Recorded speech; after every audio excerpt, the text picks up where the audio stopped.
Selamat datang di Open Mic Pikiran Bertanya. Nah, kita itu mau membahas tentang sesuatu yang agak lucu sih hari ini.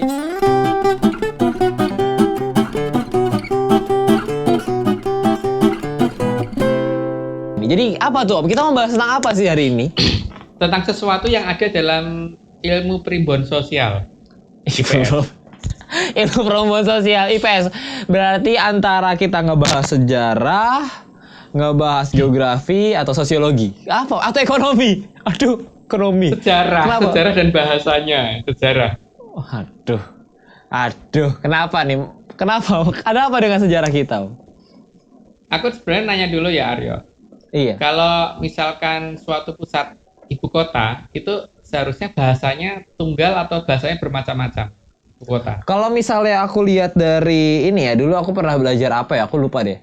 Pokoknya itu katanya kalau misalnya di kota-kota besar ya, apalagi ibu kota pasti kota besar dong. Kalau di kota-kota besar atau di ibu kota, yang pasti orang-orangnya itu kan datang dari berbagai macam daerah di Indonesia ya. Pasti bahasanya itu akan heterogen sih Om, mesti akan berbeda-beda gitu. Gak mungkin sama. Nah, meskipun daerah itu sekarang sudah bukan menjadi ibu kota, tapi bahasa di wilayah itu harusnya masih tetap heterogen ya? Harusnya Om, karena kalau misalnya emang daerah itu bukan jadi walaupun udah nggak jadi ibu kota ya, kan seenggaknya ada beberapa bagian orang tuh yang masih menetap, terus masih mengembangkan budaya-budaya dia, masih mengembangkan bahasa mereka, itu kan pasti akan tetap ada gitu, mereka pasti tetap ada gitu Om. Oke. Nah, sekarang sangat mungkin nggak kalau misalkan ada suatu bekas ibu kota di suatu kerajaan kita zaman dulu nih, itu bahasanya homogen gitu, mungkin nggak sih itu bekas ibu kota gitu?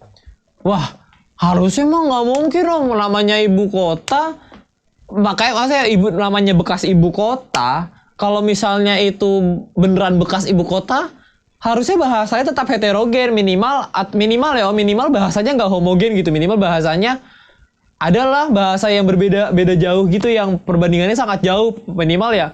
Masa iya sih ibu kota cuma datang dari satu daerah, kan nggak mungkin ya, pasti ya minimal ada dua bahasa atau tiga bahasa yang berbeda gitu Om, harusnya. Nah sekarang gini loh, kalau aku melihat dari beberapa daerah yang pernah menjadi ibu kota suatu kerajaan kita zaman dulu, kita tidak nyebut satu nama kerajaan ya, tapi ada beberapa nama kerajaan yang disebut dalam sejarah negara kita. Iya. Itu kok semuanya selalu berbahasa homogen ya, nggak heterogen. Dikatakan pusat kerajaan itu gitu loh. Iya. Maksudnya beberapa kerajaan ya, mau kerajaan apapun gitu, maksudnya kan kerajaan di Indonesia kan nggak sedikit Om, banyak banget jumlahnya. Aduh, aku tuh kalau ngafal nama tuh lupa. Jadi aku yakin sih, iya juga ya, bener juga ya. Itu bahasanya kan ternyata homogen kan, di wilayah yang dikatakan ibu kota, kenapa bahasanya homogen gitu kan masalahnya. Tapi iya ya, kok bisa ya kerajaan-kerajaan dulu, apa jangan-jangan mereka bahasanya satu gitu? Atau mungkin penduduknya itu begitu masuk ke wilayah pusat ibu kota tiba-tiba lupa dengan bahasanya aslinya dia ya? Kayaknya gitu sih Om, kayaknya kalau misalnya kayak gitu dihipnotis dulu gitu ya. Jadi kalau masuk tuh ada mesinnya dulu, dihipnotis, kamu cuma bisa misalnya bahasa A gitu, kamu cuma bisa bahasa A, kamu lupa bahasamu. Makanya gitu deh Om dulu tuh Om. Jangan-jangan kerajaan-kerajaan dulu tuh seperti itu, jadi siapa tahu ada itunya. Atau jangan-jangan Om, ya nggak tahu sih, nggak ada jangan-jangan lagi sih, nggak mungkin sih, bingung juga mau mikirnya Om. Gimana? Kita tanyakan ke pemirsa atau gimana nih? Ya tanya pemirsa aja deh, bingung aku udah. Ya udah, aku mikir itu. udah tidak habis thinking gitu sudah. Bagaimana nih pemirsa ini?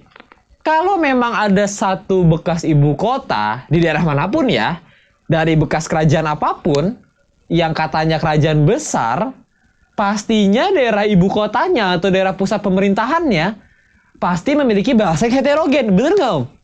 Iya, harusnya nggak heterogen, mungkin bener. Bahasanya tuh homogen, maksudnya coba bahasa A atau bahasa B doang. Jadi sebenarnya apakah benar ibu kota itu bahasanya, masa iya sih ibu kota tuh homogen? Atau jangan-jangan pemirsa punya pemikiran lain yang seenggaknya bisa lah membantu memberikan secercah harapan kita tuh agak sedikit pintar gitu. Kita berdua tuh agak sedikit pintar. Sebenarnya apa gitu yang terjadi di pusat-pusat ibu kota kerajaan dulu. Jadi pemirsa jangan lupa ditulis di kolom komentar dan kami pikiran bertanya, pecah dasku. Bye.